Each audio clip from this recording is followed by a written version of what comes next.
Hi, my name is Brennan, and I've been getting a lot of questions on my YouTube channel asking to show how to do samples, how to take a hardware synth and then sample it directly in. So I'm going to show you how that's done today. I'm going to go to Menu, and I'm going to go to my sampler section here. And then on my Juno 106, I'll just put some volume, and then I'll select a patch. Let's play with that patch a bit.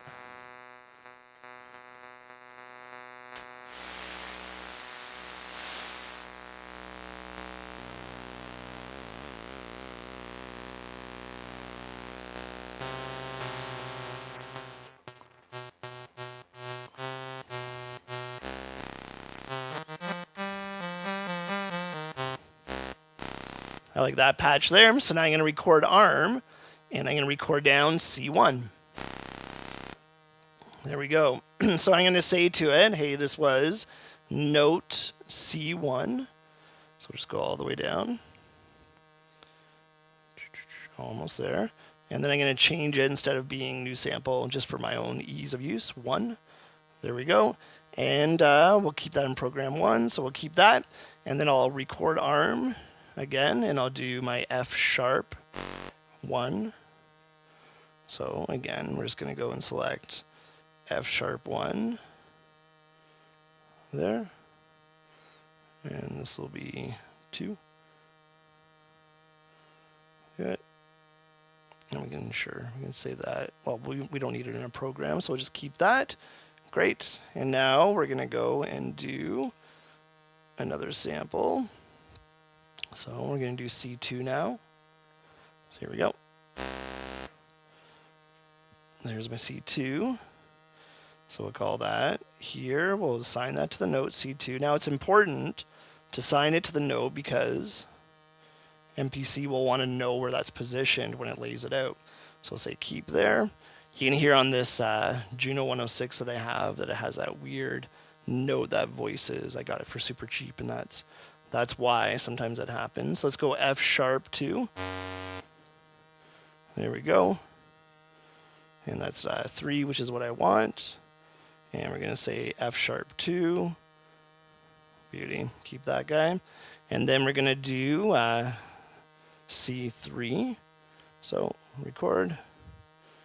There we go. That's my C3. So C3 is already in there. We can keep that. And let's go record. And I'm going to do F sharp 3. There we go. And F sharp 3. Keep that. And record. And now we're going to do C4. So C4, up we go. Oops, too far. Whoops. There's my C4. And record arm. F sharp 4, right? So F sharp 4. Keep that guy. And we'll go record. And this is going to be C5.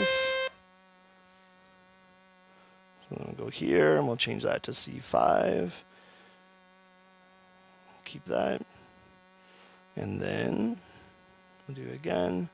And this will be F sharp 5. And keep that. F sharp 5. Almost there. There we go. Keep that. And the 10th one will be C6. Right? There we go. So now I have all these samples in there. Just from one to the other. And now I want to create a key group. So I'll change my track from program to key group. And inside of here, I'll go menu, program edit. And now inside of program edit, I can go and take a look at the samples. So I did 10 samples, I believe. So I'll go number of key groups. I'll say up to 10. And then for key group 1, I'm going to find that sample 1. Now I'm going to do some editing really quickly. just to bring it to the front, and then I'll say key group number 2. And now I'll find number 2, which is right there. And again, I'll just do my edits with my cue links to make sure that it plays at the start of that sample. There we go. And key group number 3, and you get the idea, right? I'm just adding all of these key groups that I recorded down. So we're going to say key group 4. I may speed this up in post. We'll see. Because it's just dirty down, getting it done work right now. Key 5. I number it how I do because then it makes it very simple to see which sample is which. There we go. Number 6. Oops. Sorry, there's 5. We have to change to 6 up here. My bad. So let's go find sample 6. There we go. Great. 7.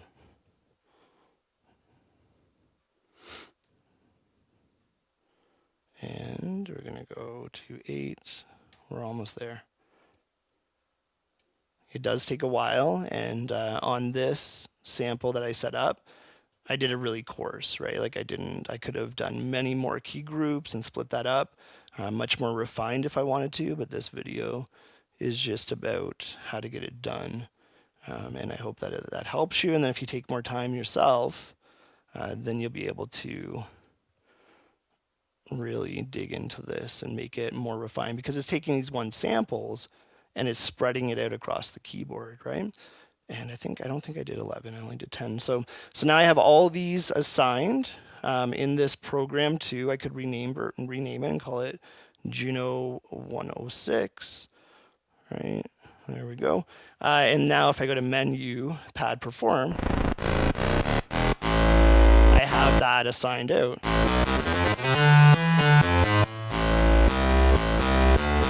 And of course I can take that sound and then reassign it here to different scales.